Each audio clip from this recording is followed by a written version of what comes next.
Sarah Damoff. It is great to see you, and I am excited that you are joining me on the More Than Your Age podcast. Welcome to the show. Thank you. I'm excited to be here. Thanks for having me.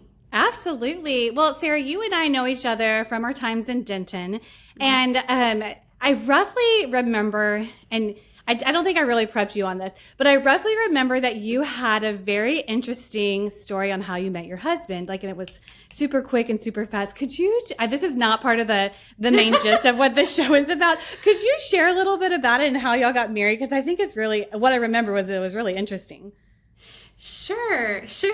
Okay. So, we actually were acquainted with each other for a long time because I had dated his cousin in college. But we had only been around each other a few times over maybe 4 or 5 years. So we had known of each other for a long time, but we had always lived in different places, different countries for a while, and then different states. But I had a dream about him that we were working together, and I woke up and just believed that I was going to marry him, but I didn't say anything. And within about a year, he had reached out and wanted to come into town and wanted to take me on a date. And I just kind of knew because I had had that dream, which was a gift to me because I was a little gun shy when it came to marriage. And so I could never doubt really after that was who it went very fast after that. We basically went on one date and then got engaged. Oh my goodness. And then he moved, he was in Canada at the time, and he moved to Dallas 6 weeks before our wedding. So we do joke that we got married and then we started getting to know each other, but we knew a lot of what was important from those years, even though we had never been super close. And we're 14 years in, going strong. Wow, that's so neat. Now, when you had that dream and you woke up and you're like, oh, I'm supposed to marry him, did you think that was just like a dream, or did you really think, no, I think this is actually from God? Oh, I definitely felt like it was prophetic. And because he lived far away and nobody knew him, I told some of my friends, my roommates, and really felt strongly about wait and see what happens. There were a couple people that asked me, are you going to say anything to him? And I just felt like that would be so irresponsible. And it's funny because of my story. After we got married, there were women that would come to me saying, I had a dream about so-and-so. And I would frequently say, a lot of times dreams are just dreams. But if it is something that's prophetic, then just kind of hold it in your heart and see what happens. For me, the way the story went was that having that confirmation when he was interested in me without knowing about my dream, and when he pursued marriage with me, it was just 100% confirmation that was what I was supposed to do, and I needed that. And so, yeah. That's so neat. Now, when y'all did go on the first date and then decide, okay, we're going to get married soon after this, what did family and friends think initially? So everyone was very supportive, though I do remember I worked at my church at the time, and I remember going to a staff meeting and saying, basically that I had gotten engaged, and everybody was like, we didn't know you were dating anybody. I had somebody I wanted to set you up with. And so who is this guy from Canada? And I had to give some background. I had a lot of protective, the kind of big brother, big sister figures in my life. But once they met him and got to know him and heard more of our story and our hearts, everyone was super supportive. That's good. Very necessary. Yeah.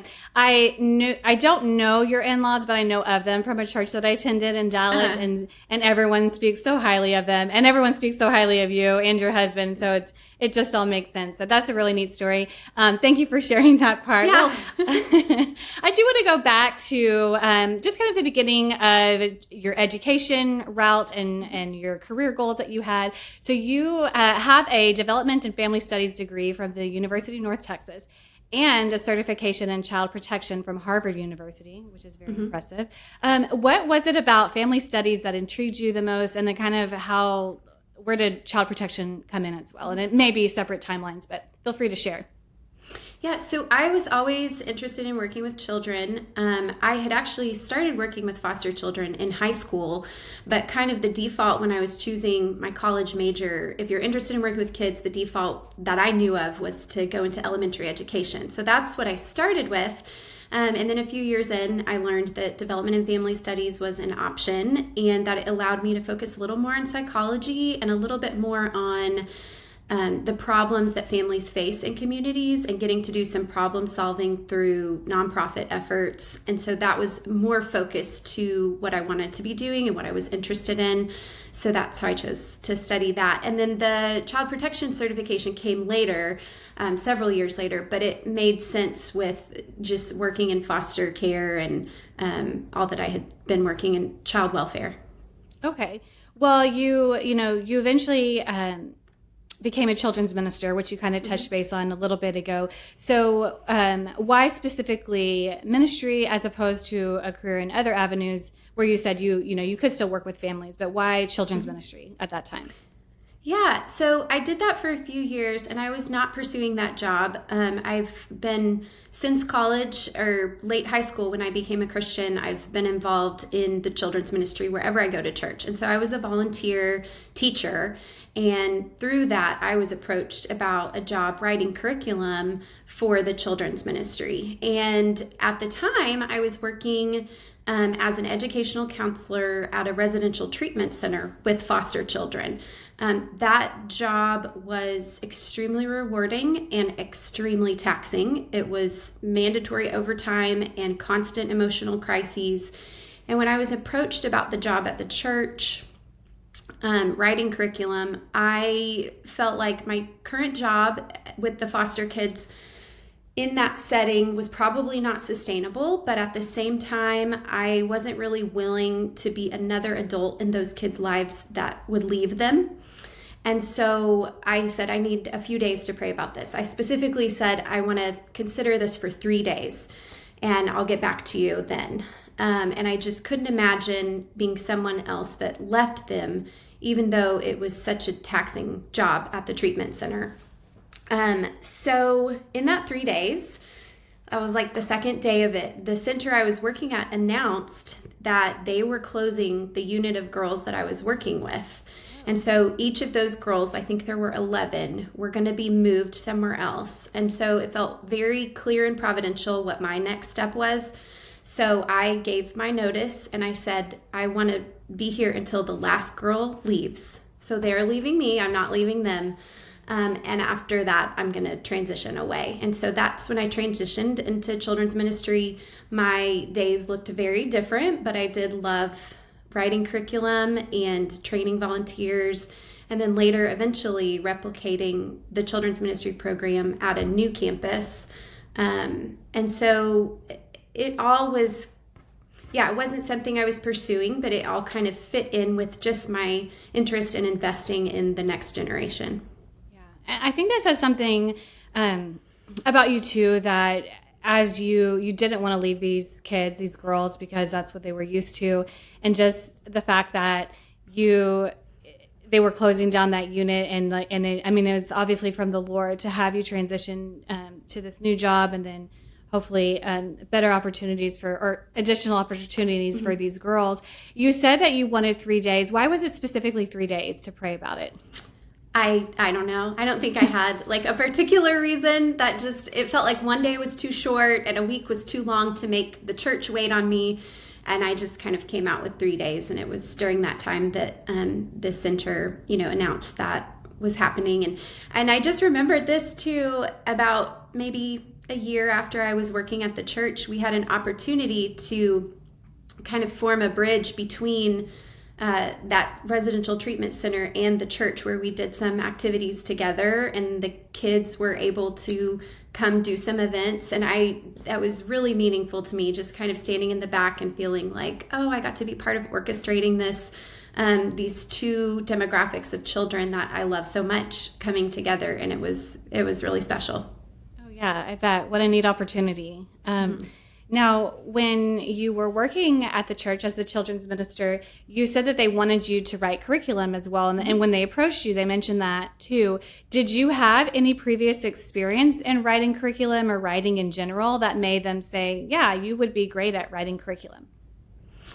So I think I had never written curriculum. I was 19 at the time, so I was quite young. And 19 or 20. And so I hadn't done curriculum, but I think they just saw me teaching and felt like that would be a good fit for me. In terms of writing, again, since I was so young, I didn't have any particular experience as a child and a teenager. I had attention for writing and some small awards that I won, like in high school. But that was it. Okay. Well, so you stay as the children's minister, and then eventually you start having your own children, and you leave to stay home with your children. Was this something you had always wanted or imagined, that you would be a stay-at-home mom, or how did that come to be? I didn't think about that at all before I got married. Again, I think I mentioned earlier I was a little gun shy about marriage, and so I really hadn't. I had a pretty tumultuous childhood myself, so I didn't have any picture in my mind of what my adult life would look like. But once I did get married, I was 23, and we got pregnant shortly after that. And I just immediately knew, and my husband, was super supportive and agreed that I wanted to shift my undivided attention would be on my babies during that, what ends up to be a very short season where they're completely dependent. And so those were some, so it wasn't like I always wanted to do that, but once I became pregnant, it was clear to me that I would really want to give my undivided attention during those few years to my babies. And they were very financially lean years, but very peaceful and cherished. When you did make that transition, you had your first child. Was that difficult for you as far as like identity, as thinking, I had this great role and I was doing all these things, and now I'm a mom. Was that difficult, or did it feel like it was a kind of a natural next step? Yeah, I think maybe because I wasn't seeking a job in ministry. I was ready for the next season. I had never seen that as a long-term thing, especially because I knew that I would always be involved in the children's ministry, even if I wasn't doing it professionally, and I still am to this day. And so it didn't feel like a loss to me. It felt like a natural next step. Well, that's great. I'm glad to hear that. You and your husband also decided to enter into foster care. I'd love to hear how that, you worked in that previously, and so you have a heart for children in foster care. And so how did that come to be, and at what point, especially after having your children? Yes. So this is another thing that we were not pursuing, and we were not licensed at the time that it came to us. The state approached us, Child Protective Services approached us, because there was a situation where we knew the birth mother and asked if we would be willing to take in the baby, even though we weren't licensed, because we knew the birth mom. And so that was in 2016. So really, because of my background in the foster system and the fact that I was staying home full time at that point, so I had my 3 biological kids were 4, 2, and an infant. Like my youngest was, I think, 6 months or so, and then the baby we fostered was a newborn. So I was in a great position for it, though we did have 4 kids under 5 that we were taking care of for a while there. So we learned a lot, and we were grateful for the opportunity. It was always something we had said we would be interested in doing eventually, and then the opportunity just kind of came to us. How long were you under, or was this child under your care? Only a few months. Okay. Yeah. And then after that point, did you guys think, oh, we want to foster more children, or was it we want us to work with children and in the foster care, but right now we're gonna stay with our 3 biological children, or what were the conversations like? Yeah, well, CPS definitely tried to loop us in and get us on the list to take in more kids, which I think before that experience fostering, we would have said yes, but it was humbling to have that many kids and to feel that spread thin and to feel like I want each child, whether they're biological or foster, I just want them to receive everything that they can.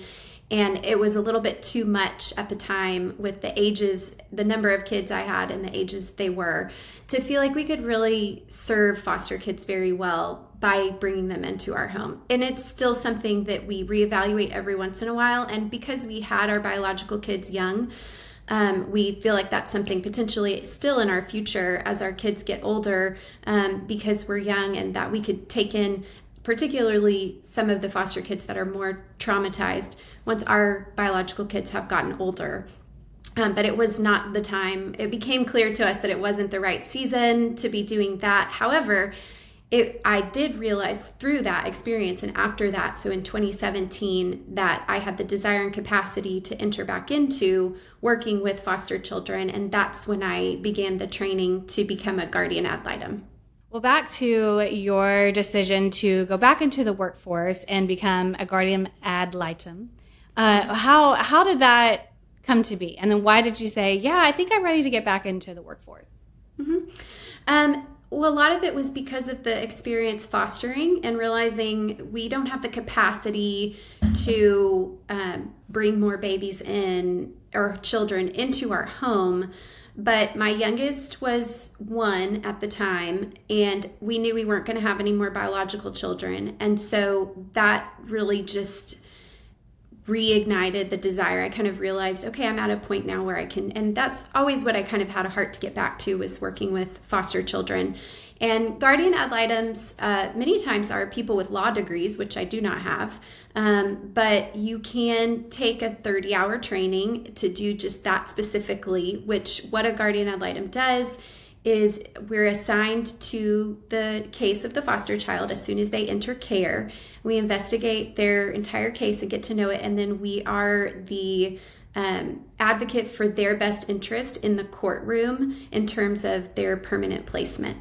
And so that was a really good fit. You know, I had done residential treatment. I had done a lot of various volunteer work, and this was something that I could do part-time. It was not full-time.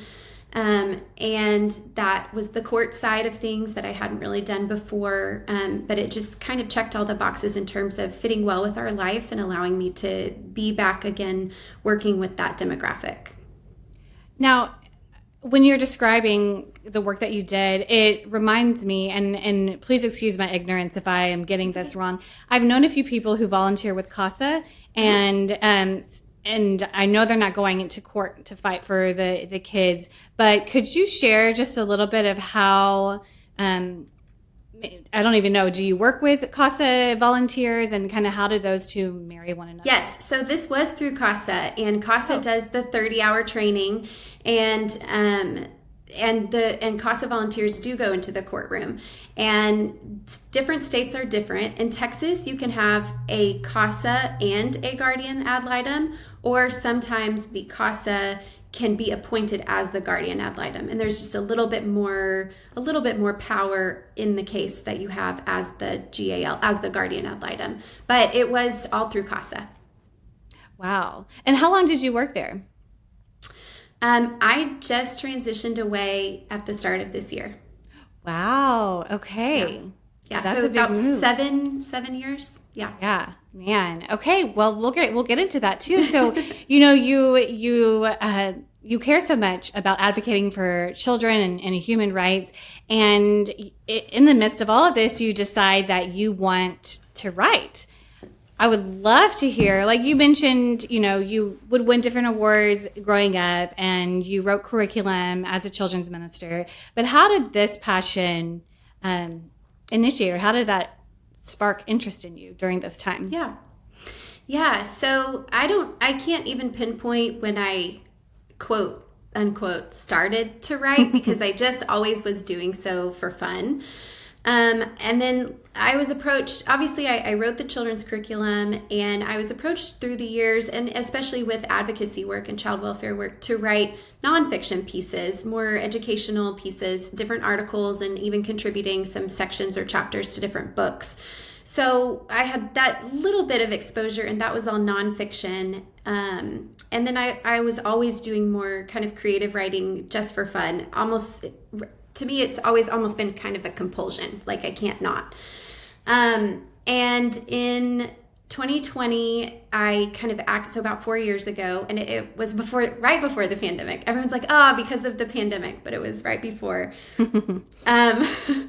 And I kind of made my jaunt into fiction accidentally because I was writing about observations and experiences in the foster system, in particular stories and children that I had known that I really started fictionalizing for privacy.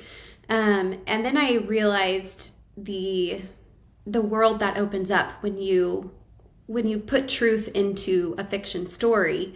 And I ended up basically with a full manuscript of a book, really about foster children and foster care and a family and all of that. And then I was like, so that was my first really, that just kind of happened. And that was my first experience with fiction. And so after that, in 2021, I was like, I'm going to learn about how to get work published like this. This is different, of course, than writing I had done in the past. And so I started the formidable process of learning about the publishing industry. And I kept writing. I was always writing. I wrote another manuscript later that year, and that's the novel that will be published next year with Simon & Schuster. That's also a family story, but I don't know if I'm getting ahead of where the question was, but that was kind of just this was all while I was, continuing to be a mom and work with work as a guardian at Litem.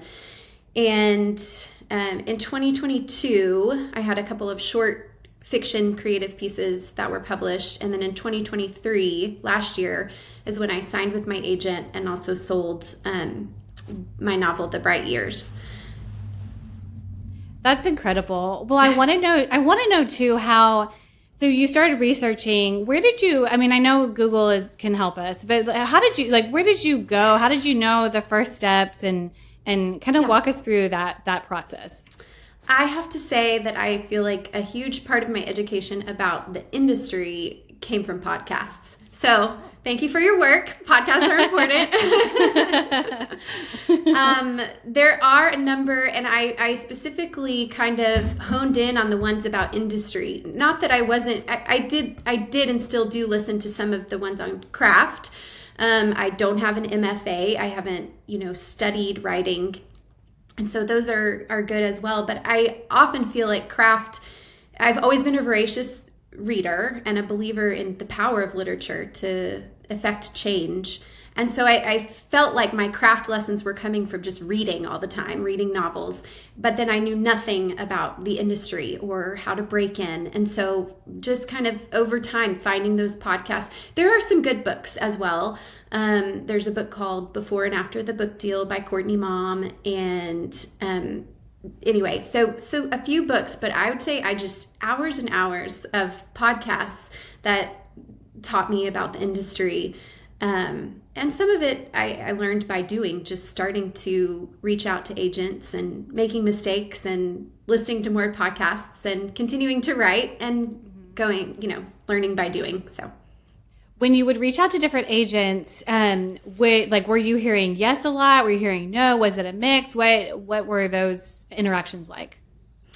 Yeah, so I was immediately having agents that were requesting pages, requesting to read more, and responding with really what felt to me like very encouraging and high praise. And these were agents that I knew had very well-known authors as clients. And so that was all encouraging to me. And some of that was before I even really knew what I was doing. There's a whole art to querying an agent, to reaching out and pitching your work. And I started reaching out to them before I was even doing that correctly.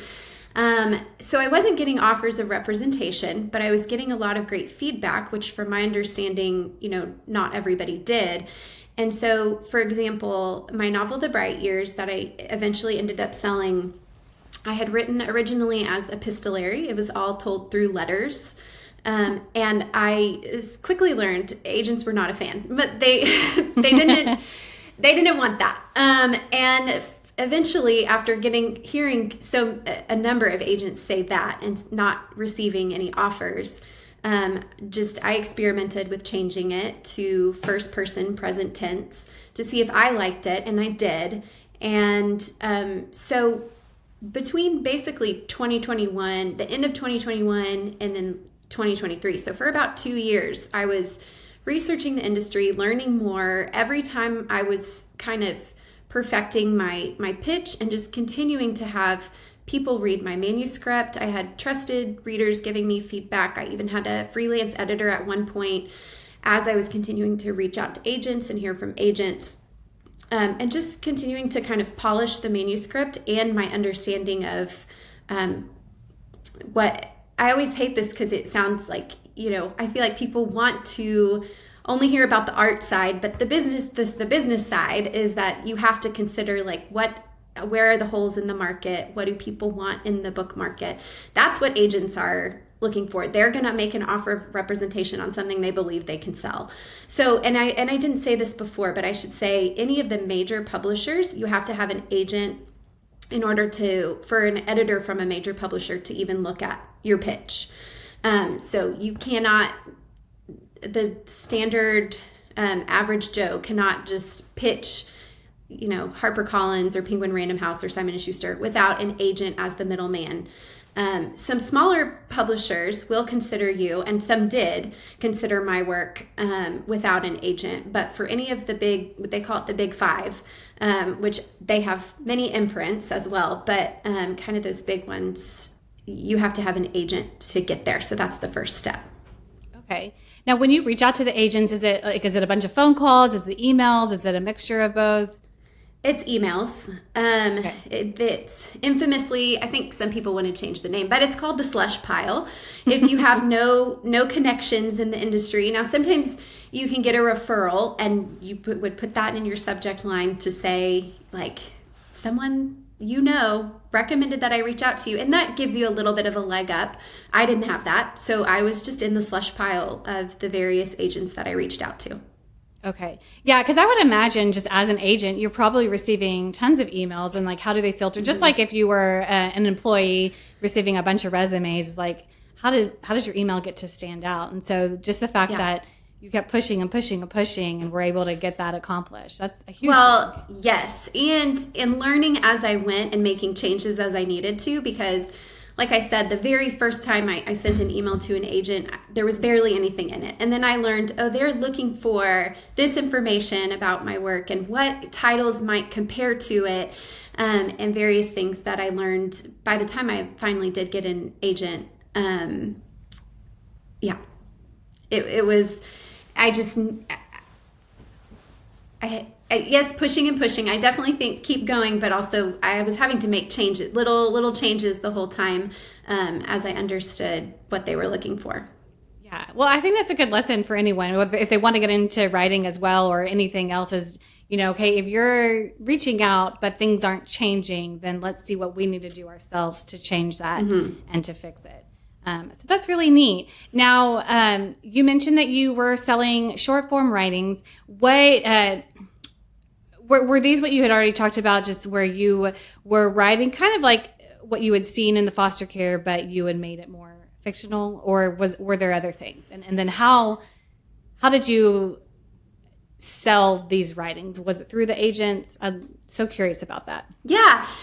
So once you have an agent, your agent can help you kind of get that leg up on selling short form, but pretty much all short form, if you're going to literary magazines, which is what I did, they accept those directly. So there's like usually they have an online submission form. And you kind of send a quick bio and you send your piece, and they consider it and they get back to you. And the very first time I tried to do that, I only sent it to one literary journal and they bought it. And then I continued to have really good luck with some of those short stories, and they weren't necessarily about foster care, just kind of more about families and whatever I was inspired to write about, I was doing. And so that was encouraging, and it still remains very gratifying to do short form because it's quicker, and because you see, now it's not quicker way. Typically there's like a 6-month wait period before you hear back. And that's where I think I have still not gone through my agent doing any short form, but I think if an agent knows an editor, they'll look at it much quicker. So I think with short form, that's something that's where the difference is seen. But that's something anyone can do without an agent. Wow. See, things that just not my world. And so it's all new. It's very fascinating. I just love that. I just think it's so neat that this technically wasn't your background or your training, and you've just always enjoyed writing and you're making it happen. Well, in 2023, you sold your novel, The Bright Years. Mm-hmm. Huge congratulations. I mean, what a great accomplishment. Tell us more. I want to hear about the novel, how the idea came to be, and anything else you want to share with it. Yeah. So this was as I mentioned, this was the second manuscript for a novel that I had written, because I kind of accidentally ended up writing one about the foster system. And I still hope to do something with that seed eventually, but it was more of a learning experience for me. It was some heavy material. And when I sat down to write The Bright Years, I said, I just want to tell a beautiful, real story about a family. And so it is a multi-generational family story. It's one family through 4 generations. And it's kind of about the surprises of inheritance that we can get. So, and it starts with a young couple as they're meeting each other and getting married, and both of them kind of trying to run away from what they've inherited and the things from their own parents and their own pasts. He struggles with an addiction, and she has a pretty big secret as well that she's keeping, and so the novel and then they have a daughter together, and she grows up and she has to make sense of her own parents' past as well as her experiences and losses and the things that she goes through. And so it's really just about them, those relationships and dynamics, and all of us can relate to just what do we do with what we've inherited, for better and for worse, and how do we make sense of our own lives through the people who have come before us. So now, when you were thinking about this concept of your novel, and like you said too, just thinking about like what do we do when we're given this inheritance, and not just financially, obviously, just right, emotionally, and like the generational sin or whatever you want to call it, or characteristics. Did you think like, oh, I've seen, this is just what I've seen in the world, and like, this is what happens? Or was there a particular, and if there was, you don't have to say who they were, but was there a particular family where you were just kind of mimicking this from, or kind of where did all that come from? Yeah, thank you. That's a great question. So it began as letters between a mother and daughter, and that felt easy enough for me to write because my identity as a daughter and as a mother feels very much a part of who I am. So I was writing out of that to begin with, and it transitioned as I brought the father in.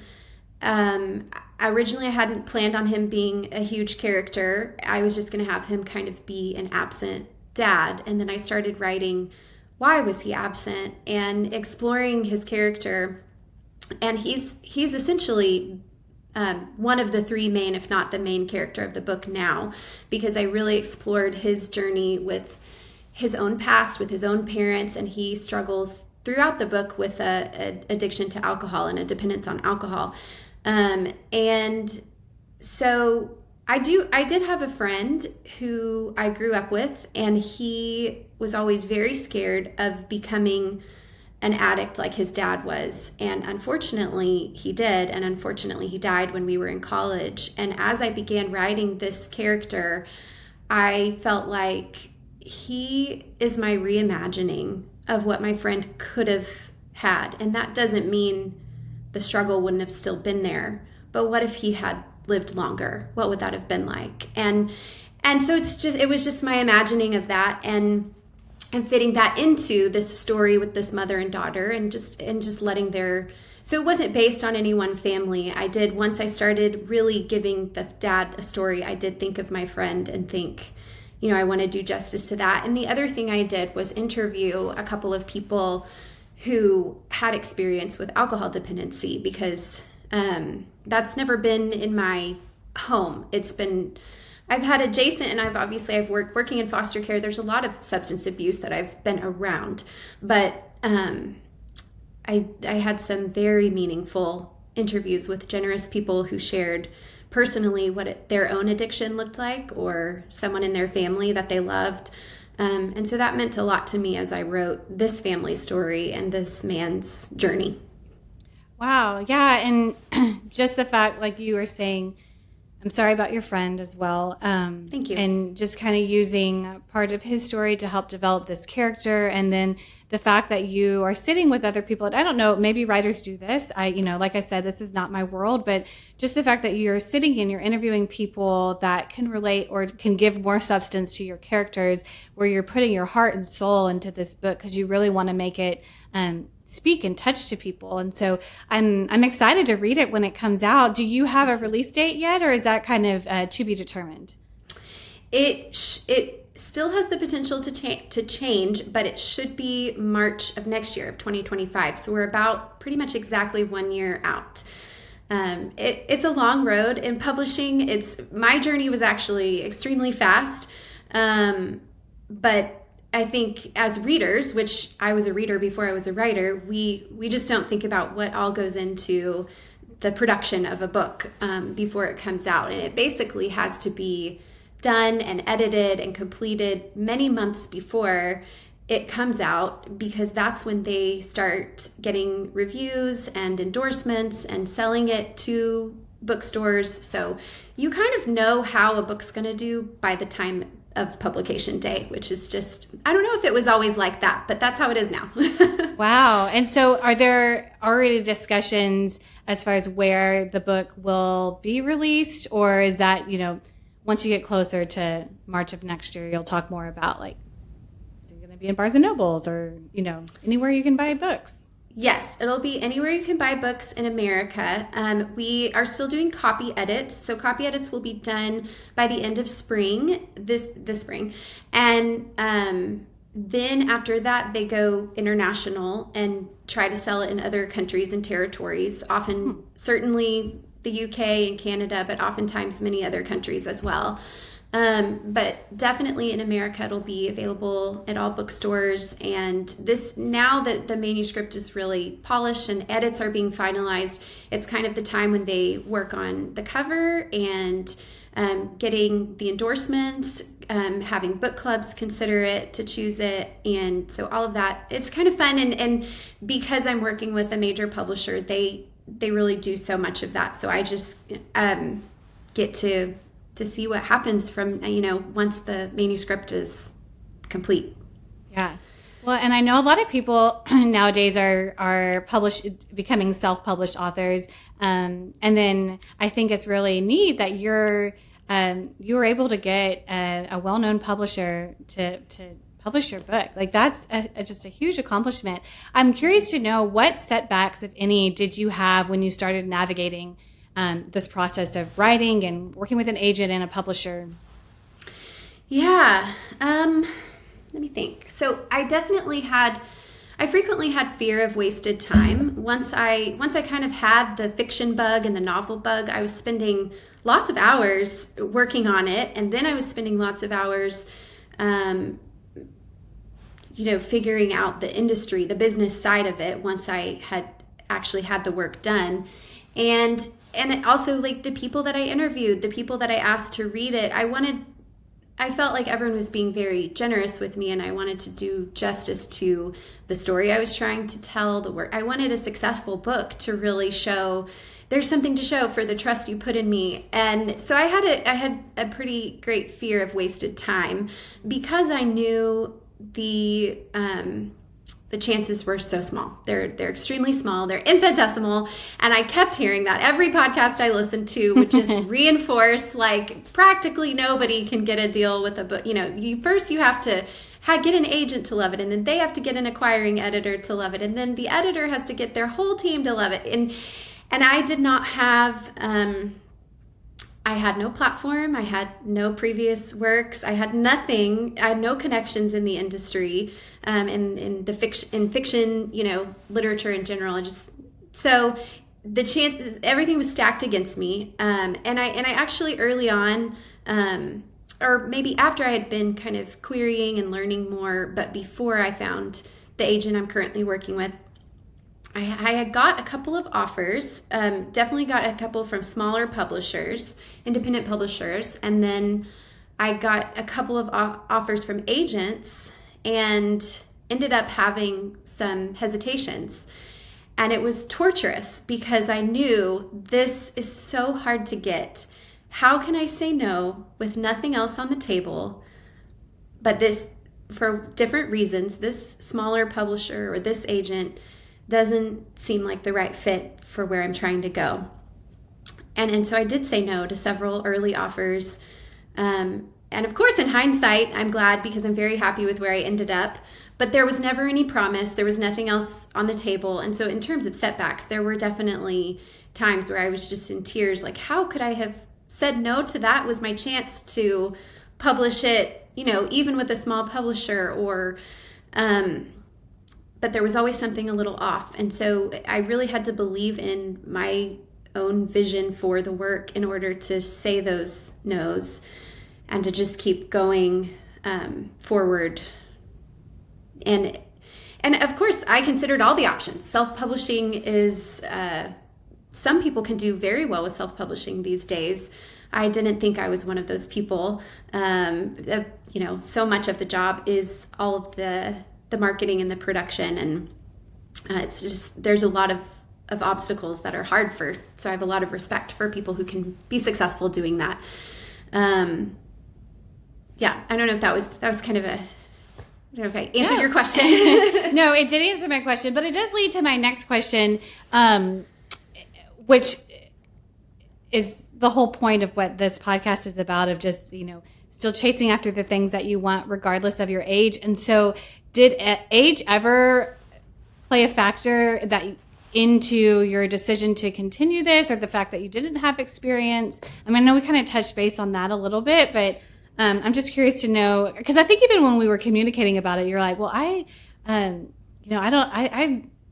like I think you said this, I feel like I'm on the younger end of authors and writing. And I heard somebody who's just probably in their early 40s say, oh, well, I don't talk about my age in the writing world because it's, you know, I'm too old. And so it was just kind of interesting. So just curious of your thoughts, or how age, if it did play any type of effect on you.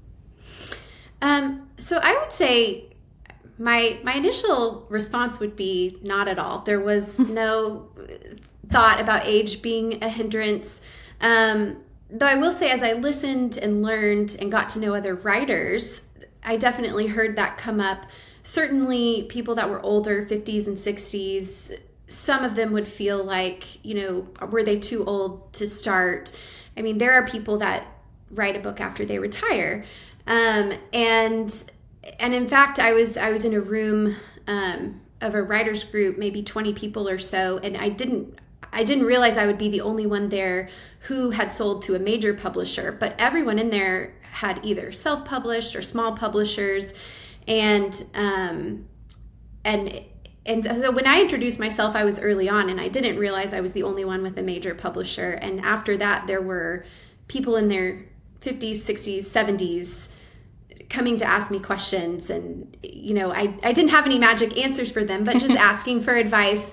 And it's not that it's impossible book deals can happen at any age. I think life experience in this particular job is very helpful.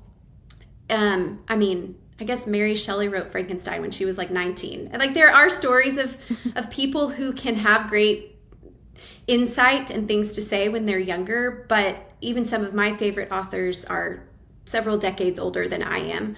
And I think the publishing industry recognizes the benefit of life experience as well.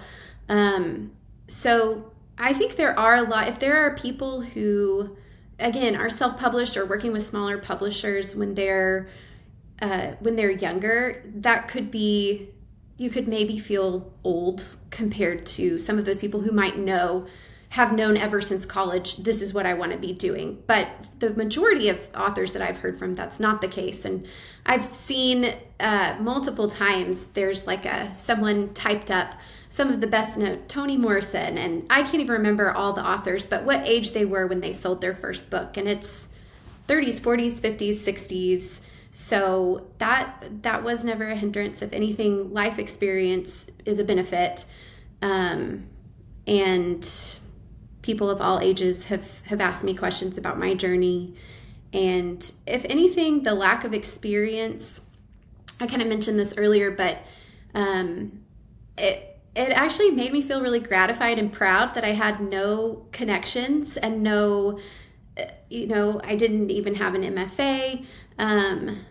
To be able to get an agent, to be able to sell my book to Simon & Schuster, and no platform. I don't have any I'm not an influencer, so I don't have like a large following of any kind. And those are the things that had been, and I wouldn't even say they're myths. I do think those things help, but I didn't have any of them in my case. And so it's almost like confirmation, like something has to be good about this work because it got where it is only because of itself. It's not because I had some great experience within the industry or network or connection or anything like that. So that's my long-winded answer to that. Well, I love it. It's such a cool story. The fact that, and like I mentioned, you didn't have this experience, this training. You just wrote because you love writing. And then you look for these agents and you're realizing, okay, what I'm sending them is not the information that they want. So I'm adjusting and you were persistent and kept doing it. And the fact that you didn't have a platform, you didn't have all this stuff behind you, that like it is telling of your writing. And I just can't wait to read the book when it comes out. Thank you. And then for the listeners as well, for them to read it and then read your short writings that are already published and out there. So Sarah, my last question for you is the question that I ask every guest. And so I'd love to hear your answer for this. Many women do use their age or a life circumstance to limit them or block them from pursuing the things that they want to do, or just the fear of, I don't want the failure. I'm not sure what's going to happen. So if you could encourage one woman who does feel blocked or limited to pursue a dream or goal based on her age or life circumstance, what would you tell her? I think the first thing that comes to mind is it's always interesting listening to someone when they're on the other side of a successful step. But I would want to say very clearly, I never, and still for any future work, I don't have any feeling of I knew I could do it at all. I only have I can't not. It's something that I love too much to not. And for the goals that we have that are harder, it almost has to be that in order to keep going. Because even in my journey, which is considered pretty fast, my journey toward publication, there are people who work many years longer than I did to get a novel sold. It was long enough for me to have doubts and to think, should I stop? And am I wasting everyone's time? But I couldn't not do what I was doing. And I think that internal motivation is super important. And I'll say that there was a Sunday when I checked my email before church, and this was before I had received any sort of offer, but I was trying to reach out to agents and get an agent. And there was one that was interested, that was reading my book, and I got the email on a Sunday morning before church that was a rejection, and that said, "This is some of the most technically beautiful writing we've ever read, but all it is beautiful."